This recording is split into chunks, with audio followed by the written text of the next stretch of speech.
Hello, everyone, and welcome to the Progressive Overload Podcast. Have you ever thought about strengthening multiple areas of your life at the same time? Then you've come to the right place. Our goal is to help you identify ways that you might need a progressive overload to break through those plateaus and keep you growing. Hey, what's up, Progressive Overload fam? We are excited to be back in the studio today. I'm excited to be here with you. I've been absent for a little bit. There's been some life changes that's going to make me a little more scarce on the screen, but very much involved behind the scenes, and so that's exciting. Hearts. And in your hearts, you know. Joe, I'm still chasing those PRs. I'm catching up to you really quick. Oh, hush. I don't know if you've mentioned that to everyone, but the pressure's on. I did last episode. I was like, man, D-Money's chasing me. I got to he's like my motivation right now.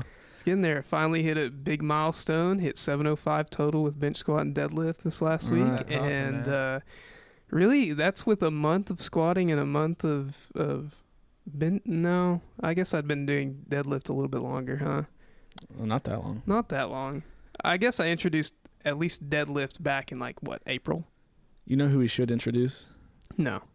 So anyway, we're excited to be back in the studio. I'm excited to be here, and we have a fun topic and a special guest with us here. Yeah. Some of you may have seen him interacting with our Facebook page and in various ways. And so it's got some really solid stuff. But Joe, why don't you introduce our new co-host for this episode? Yes. So, everybody welcome my friend Lex Poe. What's up, guys? He is an old friend of mine, kind of. Actually, it's kind of sad. Him and I didn't really start to even interact or hang out until 2 months before I moved Graham. And so our friendship was cut short, but mainly we got to play a lot of poker together. Yep. This guy's the poker master. And somehow I think I beat you that last time I played. I remember that. Maybe. Yeah. I don't know. Because everybody was so mad because there's this noob like me that I was doing all the no-nos, all of the unwritten rules of poker. I was nailing all of them, and then I walked away with all the money. I remember that very vividly. So is that why you won't play? You're scared to I left on not a good be able note. to. Okay. Yeah. It makes sense. So Lex is on Instagram. I wanted to make sure that everybody knew where to go find you. It's the what is it? The fitness therapist. The fitness therapist. 2717. Yeah. And where does that come from? So basically, I'm a physical therapist, and I'm really into fitness. The 2717 is from the Proverbs 27:17. Okay. Awesome. Yeah. So it's just a verse that I keep at heart. Mm-hmm. That's where help people out. As iron sharpens iron, and so one man sharpens another. Oh, I love that so much, man. Absolutely. For Absolutely. Sure. That's one of my favorites. It is. That's on my one gym shirt that I have. There you go. From Divine Strength. That's right. That's right. Yeah. So that's cool, man. So awesome. How long have you been a physical therapist? I've been a physical therapist for about 11 years now. Oh, 11 years. Yes, 11 years. Okay. Where did you go to PT school? So I had all my education in the Philippines. I did finish my doctorate here in the States, though, through the University of Montana. Crazy. And so just did that, and I'm really into fitness. It's funny because growing up, I was not athletic at all. Yeah. Did not play sports. Well, ping pong was a sport for me, and chess. Attaboy. Chess. Okay, you and Dustin are gonna get along big great. Chess player here. Okay. But I got into bodybuilding in college. I just wanted to lose weight and look better and get healthier, and I was able to do that. When I moved over to the States and came here to Texas, I was introduced to CrossFit, and I just found out how out of shape I was. Oh yeah. CrossFit will do that. Yeah, that shows all the weaknesses. Yes. Yeah. Wow, I have 6 months of CrossFit experience that I did at a gym in Abilene, in my college town. And I really did enjoy it. Yeah. I really did. It was the camaraderie along with it. Oh, yeah. Getting to know everybody in the box. But I quickly went away from that after some injuries and stuff like that, and then got into kind of the more, powerlifting. Yes. Bodybuilding type fun stuff. Yeah.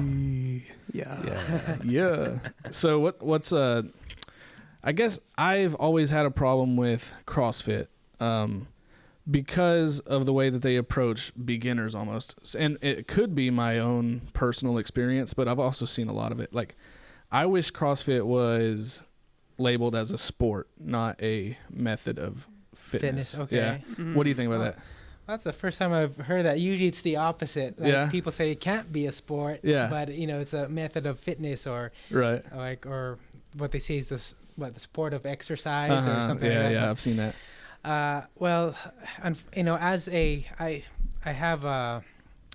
used to hold a CrossFit level 2 trainer cert. Yeah, and I coached for several years. I think about 7 or 8 years. Oh, I didn't know that. But no offense. Yeah, I'm not offended. Don't worry. No, I'm not worried about that. No, but no, it's true because a lot of people go into CrossFit gyms and they're really new. They don't know what to expect, and unfortunately, there are some coaches that they get their level 1 but have no other background in terms of fitness, and all they think about is you have to be able to snatch, you need to be able to PR, and, all this stuff, and it does get dangerous. But it just all depends on the coach and the experience of the coach. There's just too many CrossFit trainers out there that just lack the experience. Well, and that's fair, because I mean there's bad apples in every profession. There's bad apples that make personal trainers like me look bad and stuff like that. And so I can see that, because I just remember, like, my first experience, my wife went in there with us. She had never touched a barbell in her life, and it was scaled. Women do 95 pounds, men do 135 or whatever. And they had her trying to throw 95 pounds over her head in a snatch. And her first time to ever be in there, I was like, what are y'all doing?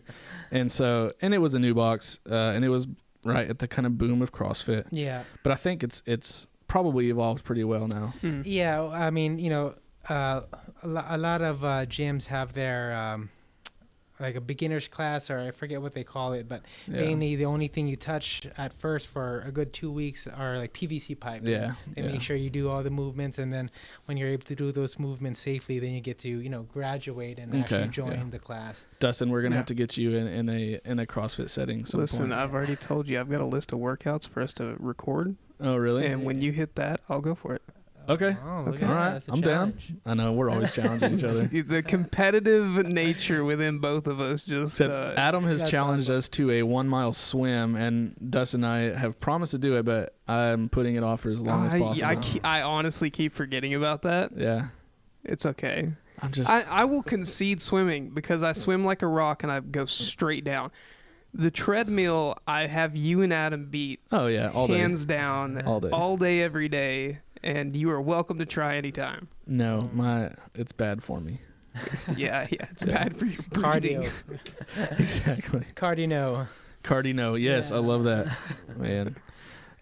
So now that you're kind of out of the CrossFit setting, you have like one of the sickest home gyms. Thank you. Go check it out on his Instagram. It's so nice. So what kind of style workouts do you do now? So like right now, every week it's different.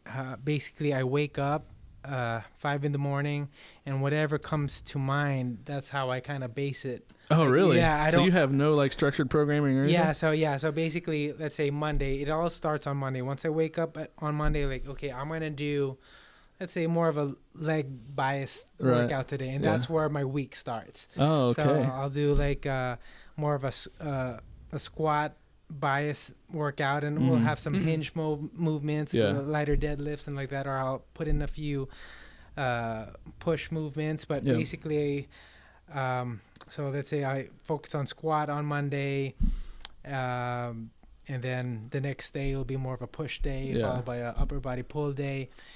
Then the following week I'll mix them up together. It's just kind of I love that. I just wake up and think, this is what I'm gonna do.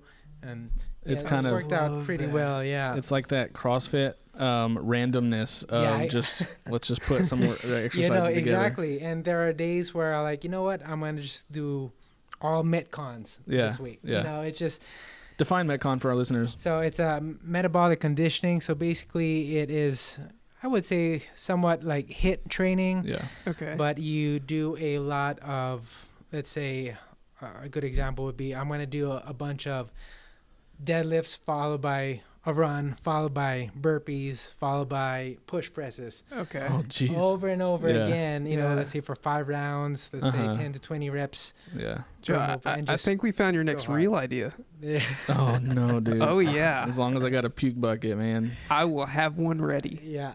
Oh, dude. I can't do that. You almost puked just thinking about it. The fact that I'm having this reaction to that means that I really should probably be doing that. Exactly. Yeah. Okay, I will. Lex, I want you to put together a intermediate Metcon for me, and I will do it. An intermediate. Yeah, I'm no expert. We have to do a collab. I need to be there. You want? Okay. Yeah. Let's do it. I'm so down. I don't know about this. I'll get the big camera out. There we go. Okay. All right. Let's go. We'll do it. All right, cool. That was so disheartened. Okay, fine, let's do it. Okay, doing it by myself is one thing. Doing it with like the master of Metcon sitting beside me.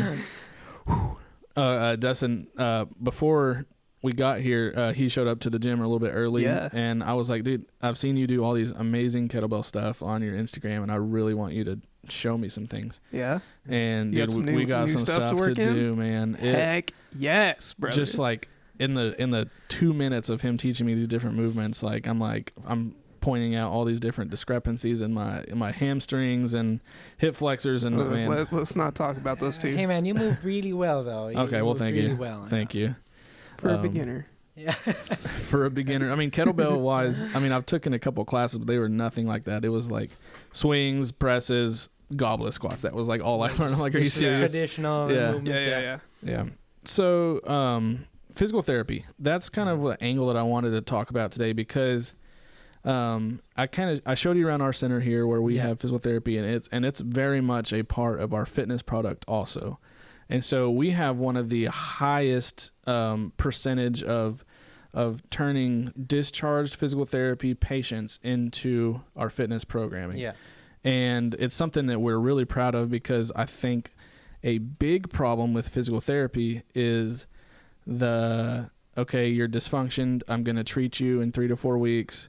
I'm going to give you a plan to do on your own. You don't do, come back and see me when you're feeling bad again. Yeah. Yeah. And so unfortunately that is and I know you typically do home health setting, right? Yes. Do you do much outpatient stuff? No, it's actually been, I think, about 6 years since I've done outpatient. I'll have a few friends that I may do some physical therapy in my garage. Do that. Yeah.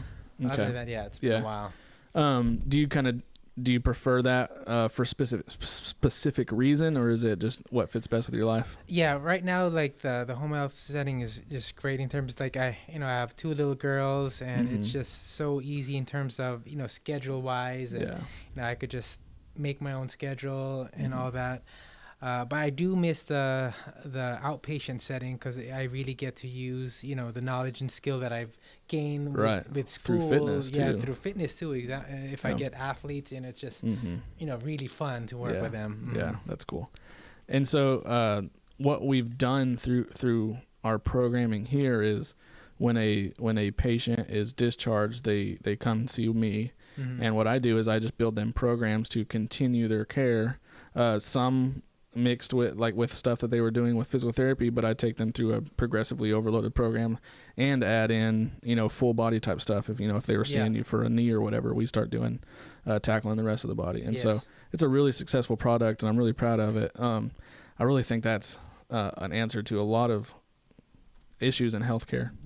It's instead of the treat, get rid of you, come back when you're sick again, come see me. Like, we want to make people better for life, Yes, that's great. True. Yeah, it's about that life change, man. Yeah. It's not about the instantaneous. It's not about what am I going to look like a month from now. Right. It's like, how do I maintain that change? And consistency is something that we've talked about and preached about over and over and over again in all of our episodes, even I would say to some extent. And consistency is key. Like you have to have it. And that's one of the things that I love about our gym is in my short time having been there, because I really haven't been there that long. 2 years, 2.5 years. I don't even know that it's that long, really, to be honest. But being able to see the progress that other people have made. Like I was talking to one of the students that I work with, and she made the comment, yeah, I saw one of your Instagram posts and my grandma was in the background because she was there for physical therapy. Right. And I was like, yeah, we talk in between my sets and everything. Like we have good conversation. And she was like, what? It like blew her mind. And but no, it's fun to be able to see them making their own progress and getting better, get back on their feet whatever they're going through, and then launch into, okay, like now that I've gotten into this, I can do better. Like I can do more for my life. For sure. And the change of gears is just so fun to watch. Yeah, for sure. And the outcomes are so much better. So anyways, with you being a physical therapist and someone who's very well versed in fitness, how do you think it makes you a better physical therapist? Well, I mean, I wouldn't say better, but I mean... Oh, you're better. There is an advantage to it. Let's say if I get an athlete that has an injury, and let's say his injury, he got it at the gym. He did a Olympic lift that went wrong, or let's say he did a power clean. If I wasn't well versed in exercise, I'd be like, what's a power clean? Or I'd have to Google how to do that. And exactly. And part of physical therapy, like you said, not only treating, let's say, the injury and all that, you want to make sure that doesn't occur again. Yeah. So when, let's say, the patient or the client gets better, you want to make sure that you could actually teach them how to perform the movement so that they don't get injured. Absolutely. Yeah. Right? That's a huge benefit. So that's a huge bonus if you're also well versed in terms of fitness exercises instead of just rehab exercises. Since my freshman year of college, I've worked in a physical therapy clinic setting, literally throughout until now. I was part of a couple gyms in my college town where, we had a fitness product that I managed. And there's always this kind of headbutting type, I'm trying to think, attitude between physical therapists and fitness. And so there's things that, trainers think that you should be able to do that therapists are like, absolutely not. You don't need to be doing that kind of thing. Yeah. And so I say that in that, are there things that most therapists are, common idea? I'm sorry.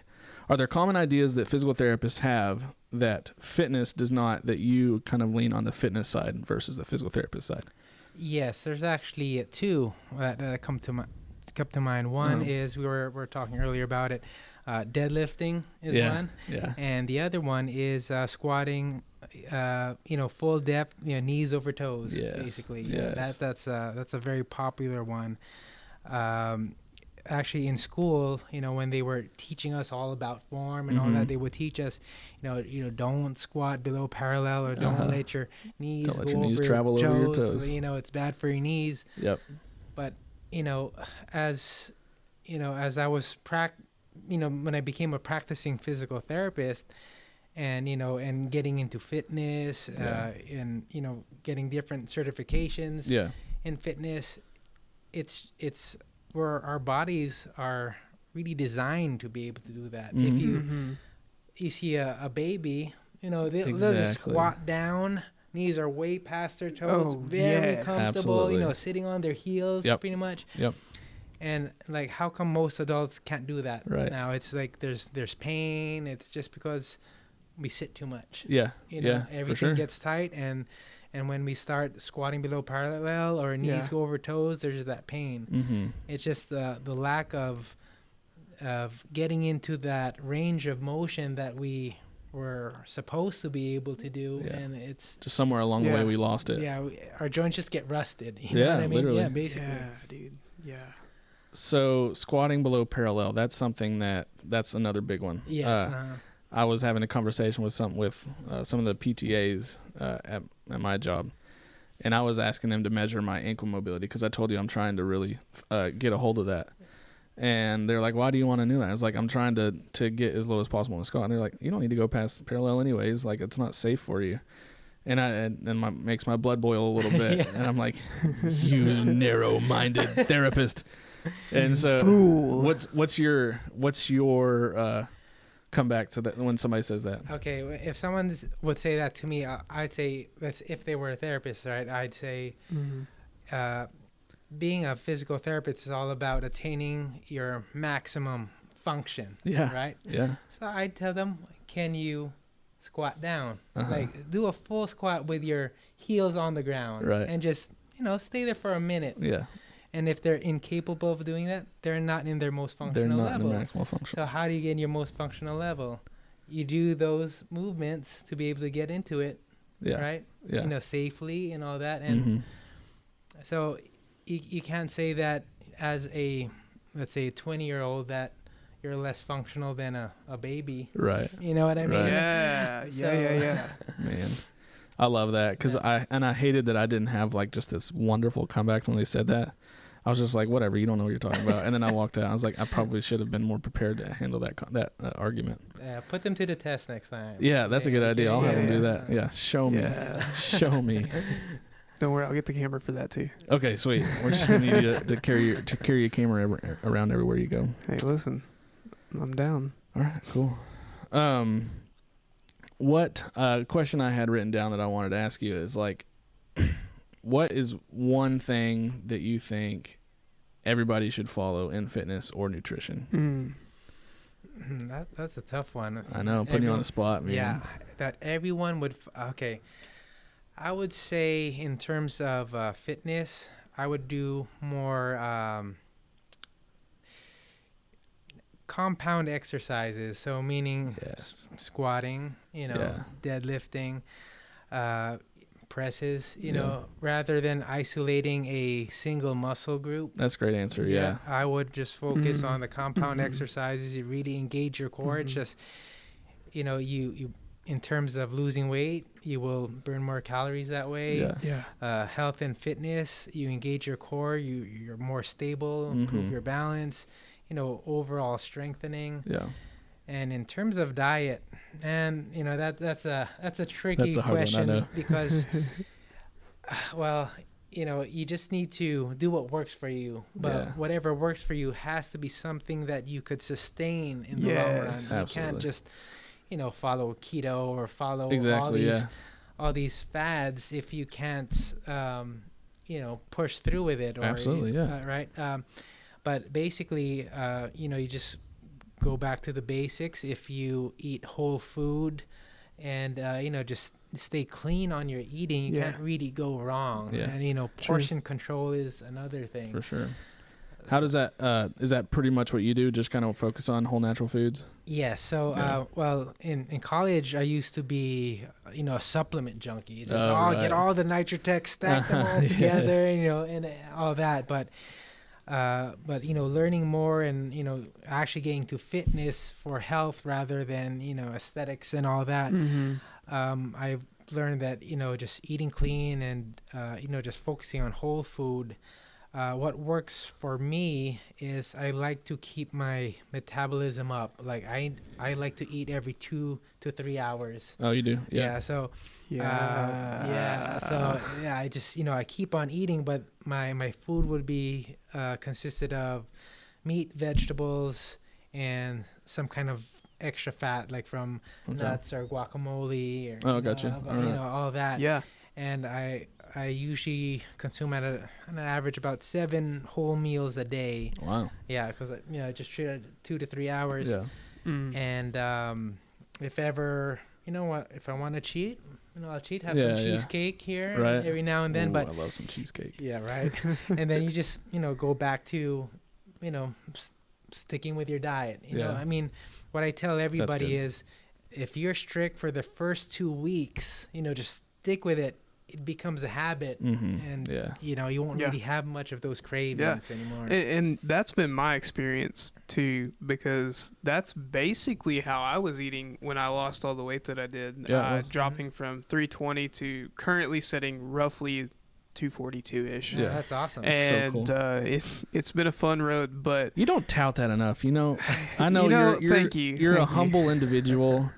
I am. That's a freaking whole person, dude. But it is what it is. So good. But for me, the biggest thing that changed because it wasn't the first time that I had tried to lose weight. Yeah. But the biggest thing that changed was I would lose 10 to 15 pounds, changing how I ate. Yeah. But then I'd go back to eating the way I was before, and it would all come back, and it was just this rebound that I just kept bouncing my head against the wall. And then finally I got to the point of, okay, I need to be consistent. I need to change my life in a way where I have to put more focus into this. Right. And end of the day, the progress, of course, like I credit Jim, and back then I was running a lot. Even at 295, I was running miles like every day. Yeah. I did all of those things, but the progress was found in the kitchen. Yeah. For sure. Nutrition is what got me there. And I followed a program that made me jump on the Whole Foods train, right? Like I had to meal prep. I planned, I thought ahead. And it's so funny that now meal prepping has just become like this common practice for me. Yeah, it's just part of your week. Where I came home Tuesday and prepped like 14 or 15 meals worth of food, and it's just in my fridge, like ready to go. I wake up, grab one for lunch in the morning, come home, I have one done for dinner, so I don't have to cook. That's nice. But it's become that just consistent, like, this is what I do. That's what it took. It took that, not only like, we always go back to consistency, but it took not only that, but it took me realizing that food is for fuel, not for fun. Yeah.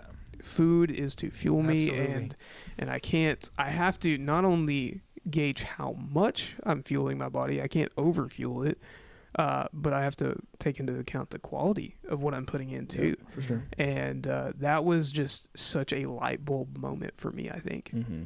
Changed my entire perspective on nutrition and health in general. And not only that, but on my perspective on what I could achieve more than anything. Yeah, that's good, man. Yeah, someone once told me, like, our bodies are like Ferraris. You don't give a Ferrari diesel. Right.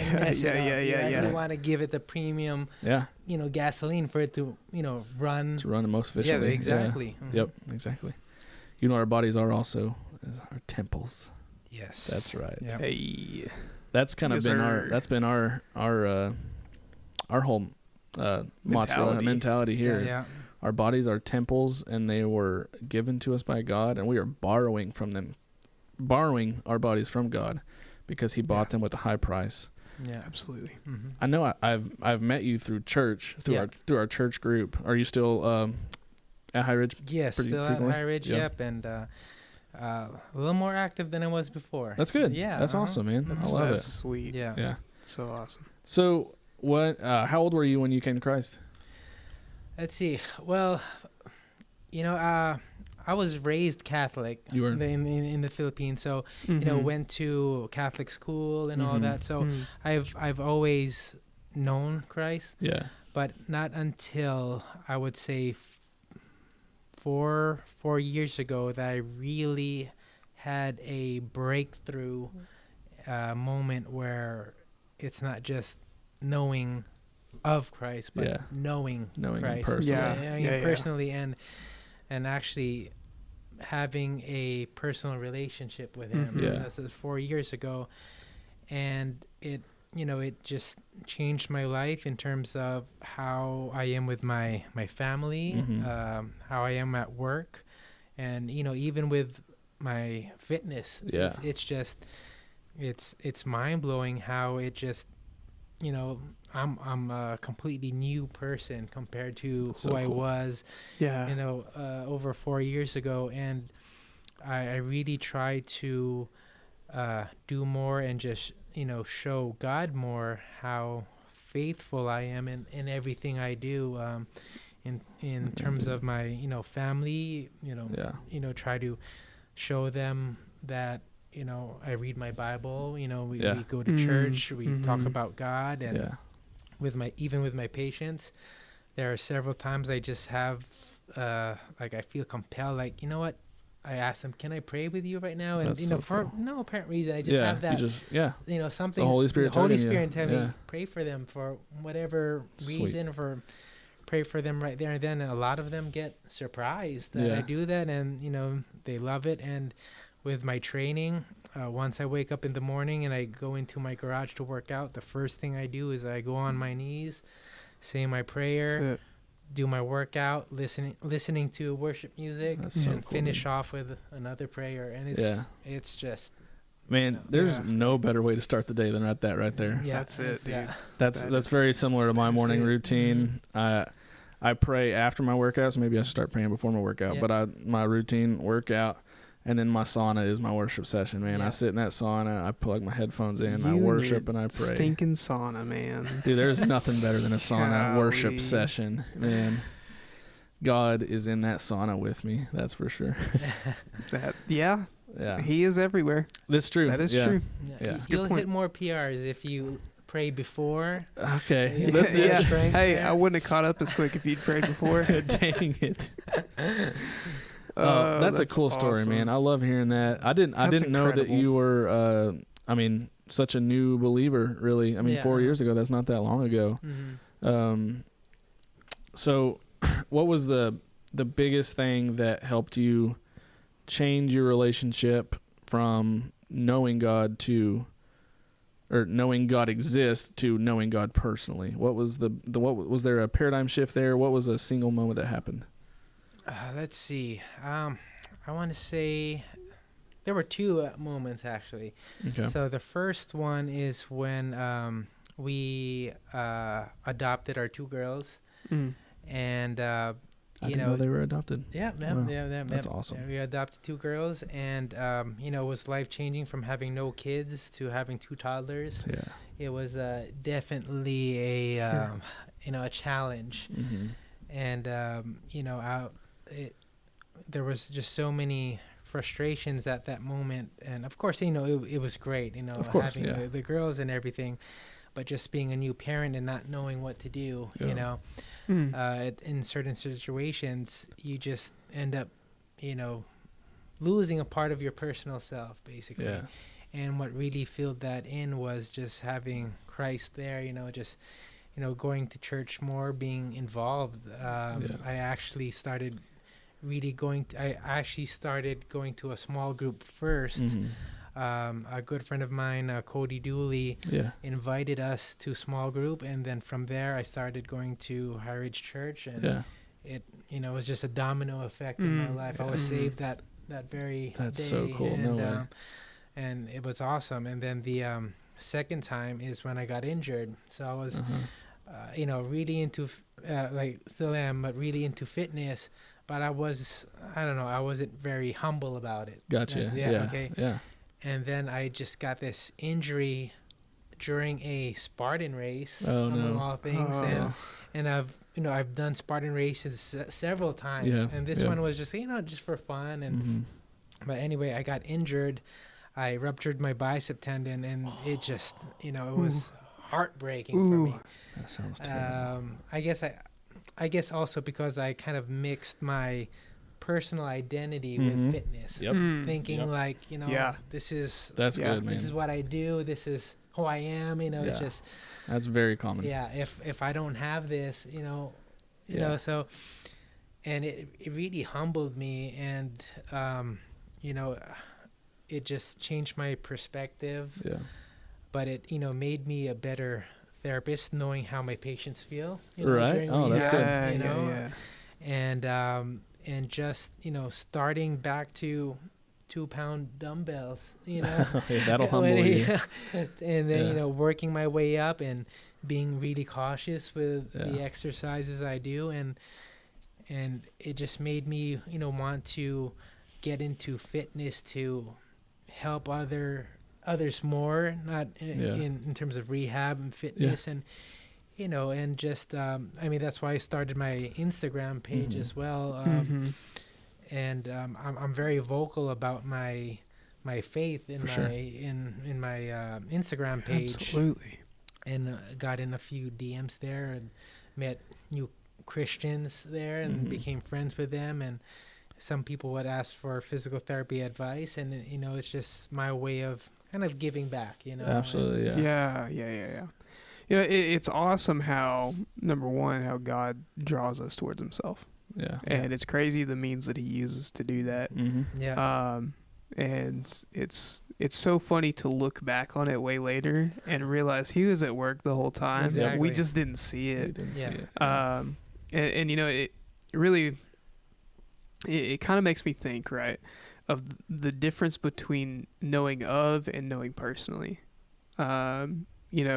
With our students, we actually recently started a walk through the book of Galatians. And early on, towards the end of chapter 1, Paul is kind of recounting his story for them as a means of defending kind of his authority. In general, there had been a group called the Judaizers who had gone into Galatia and were preaching a false gospel towards the Gentiles there in the church that kind of pushed the law onto them, essentially. And Paul writes them and says, listen, no, like, you need to get this right, and you need to understand, like, the message you've heard is not from me. The message that you have initially received is not one that came from man. It is one that came from God. Wow. Yeah. Period. Yeah. And he goes on to talk about his story. And for those who are listening and maybe don't know, hopefully you do, but maybe you don't, before Paul was Paul, Paul was Saul. And Saul was pretty out there, man. He was a Pharisee. He was vicious. He was vicious. Yeah, it's a great word. He followed tradition. He was so into tradition. He was so into continuing and pursuing what he saw as his faith from the Pharisee perspective, right? To almost this overwhelming point. I mean, whenever you see the birth of the church and the church starting, Paul is there against it. He stands against it. He attacks it. He imprisons believers. He watches Stephen die, essentially saying, here, I'll hold your coat, go stone that man. Just crazy. And in Galatians, Paul writes and says, this is who I was, but here is who I am. He says, I was there, but then God chose to reveal his son Jesus to me. Exactly. And things changed. And it's that encounter. It's that encounter with the Holy Spirit, that encounter with God. Absolutely. That's what changes lives. Not knowing rules, not knowing not knowing that Jesus exists or that this happened. It's that encounter. You think about Paul and where he was, right? As a Pharisee, like he had the knowledge. Right? He knew the law. He knew of God. But what he didn't know is he didn't know Jesus. That's right. That's where the difference was. That's right. And you see him transformed, and then he says, but I didn't go to Jerusalem immediately. Like, I didn't seek out the apostles. I didn't, go submit myself to them. He immediately goes to work. That's good, brother. And he says, hey, like, I'm going to Arabia. I'm going to this. I'm going to this. And he lists out where he went and gives the story of, this is essentially how I got to you. Yeah. And that just says something that, there is that life change and there is that accepting of God. And with the knowledge of who God is through his son, right? With that personal relationship, naturally the work overflows. Right. That's and props to you. I know you mentioned being very vocal about your faith. On the platforms you've been given, and that's what we're doing here at the Progressive Overload podcast. And I think that is one of the biggest things that is missed in today's society is completely unfitness related, but tangent anyway. Social media is something everyone has, everyone uses.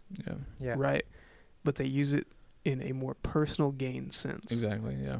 However, when we are blessed to be given a platform, what better way to use it than to treat it like the temple and dedicate it back to the one who owns it? Yeah. That's great. I've fought that in my head, like getting frustrated about why aren't people following? Dude, why don't so I have hard. I know.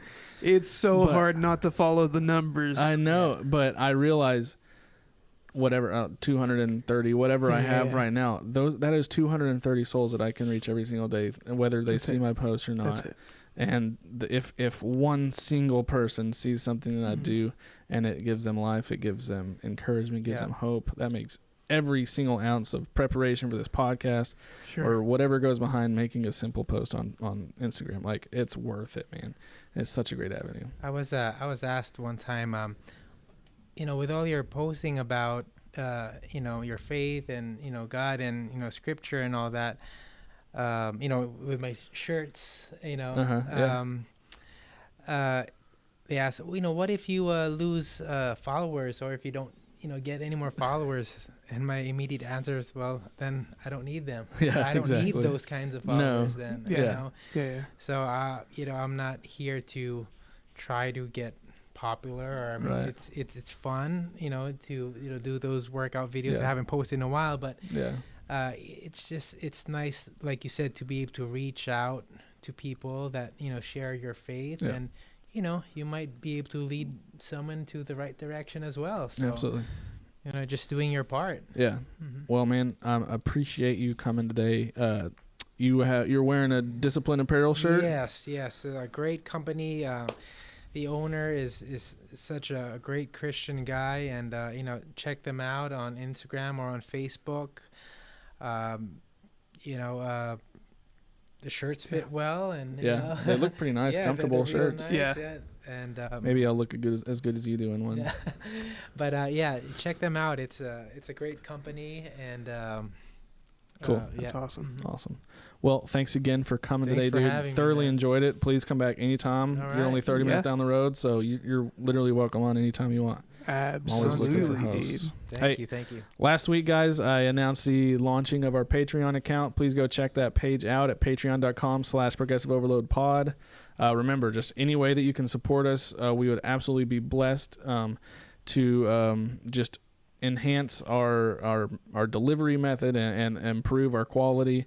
And we would just love to have your support. If you want workout programming, you have the option to do that online, or if you need coaching one-on-one from me, you have the option to do that on Patreon also. So go check it out. Do you guys have anything else? No, it was great being back in the room with you, Joe. Yes, dude, I missed you. Dude, we will do it again soon. Of course. Man, it was a lot of fun. Thank you for the invite. Absolutely, man. All right, see y'all next week at the table. Later. Right. Bye. Thanks for listening to the Progressive Overload podcast. We're honored to be a small part of your day. If you have any questions, comments, concerns, or are interested in sponsoring our efforts, please feel free to reach out via email. Find us at progressiveoverloadpod@gmail.com. Don't forget to subscribe and follow our podcast so you'll be notified when our next episode drops. And as always, you can help us reach the masses by sharing our podcast with your friends and family. And then check us out on Facebook and Instagram to follow our own personal journeys and get an inside look on our day-to-day lives.